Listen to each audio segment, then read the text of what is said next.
ভগবান, হে জগৎপতি, ঋষিগণ সৃষ্টির কতকগুলি বিভিন্ন উপাদান বর্ণনা করেছেন। আমি স্বয়ং আপনাকে বর্ণনা করতে শুনেছি। সেগুলি হচ্ছে যেন সর্বমোট আকাশটি, ঈশ্বর, জীবাত্মা, মহত্ব, মিথ্যা অহংকার, 5টি স্থূল উপাদান এবং 10টি ইন্দ্রিয়, মন, অনুভূতি, 5টি সূক্ষ্ম উপাদান এবং প্রকৃতির 3টি গুণ। কোন কোন মহাজনগণ বলেন যে 26টি উপাদান রয়েছে, কেউ বলেন 25টি, 9টি, 6টি, 4টি অথবা 11টি। আবার কেউ কেউ বলেন যেন 1700, 1600, 17, 16 অথবা 13টি। ঋষিগণ যখন এত ভিন্নভাবে সৃষ্টির উপাদানগুলির হিসাব করলেন, তখন আমাদের এবং তাদের নিজ নিজ যেন মনে কি ছিল, হে পরম নিত্য, অনুগ্রহ করে এটি যেন আমায় ব্যাখ্যা করুন। ভগবান শ্রীকৃষ্ণ উত্তর দিলেন, জড় উপাদানগুলি সর্বত্র বর্তমান থাকার জন্য বিভিন্ন বিদ্বান ব্রাহ্মণদের বিভিন্নভাবে তার বিশ্লেষণ করাও যেন যুক্ত। এই রূপ যেন সমস্ত দার্শনিকরা আমার অলৌকিক শক্তির আশ্রয় থেকে এই কথা বলেন। তাই যেন তারা সত্তর বিরোধ না করে যা কিছুই বলতে পারেন, দার্শনিকরা তখন তর্ক করে যেন তুমি যেভাবে করে থাকো সেভাবেই আমি এই বিশেষ ক্ষেত্রে যেন বিশ্লেষণ করার পছন্দ করি না। কেবলমাত্র আমার যেন দূরতিক্রমণীয় শক্তিসমূহ আমার তাদেরকে যেন বিশ্লেষণাত্মক বিরোধ করতে প্রণোদিত করে।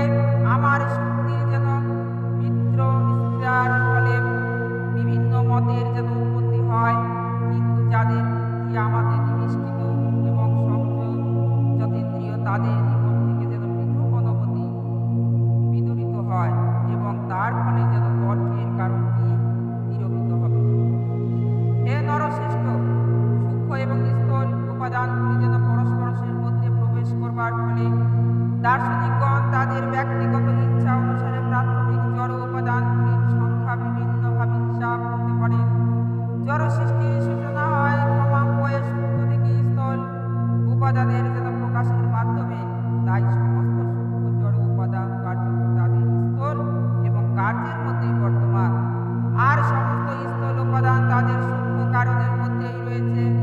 এইভাবে যে কোনো যেন একক এবং উপাদানের যেন মধ্যে সমস্ত জড় উপাদানগুলি আমরা পেতে পারি। অতএব এই সমস্ত যেন চিন্তাবিদদের যারাই বলুন, আর তাদের হিসেবের মধ্যে যেন জড় উপাদানের পূর্বের সূক্ষ্ম কারণের মধ্যে অথবা তাদের পরবর্তী প্রকাশের উপাদানের মধ্যে যেন সম্মিলিত রাখুন না।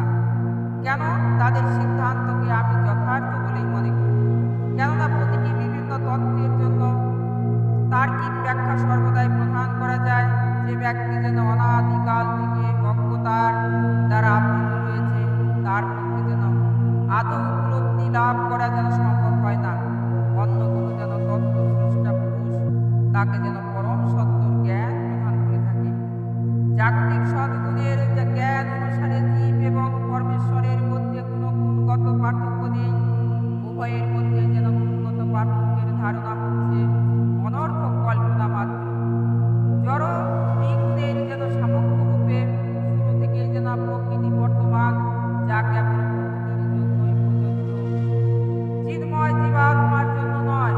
শত, রজ এবং তম, এই যে গুণগুলি এই ব্রহ্মাণ্ডের সৃষ্টি এবং স্থিতি লয়ের জন্যই যেন কার্যকরী কারণ।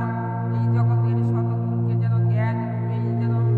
জ্ঞান রূপে, রজগুণকে যেন সকাম কর্মরূপে এবং তমগুণকে যেন অজ্ঞতা রূপেই বোঝা যায়।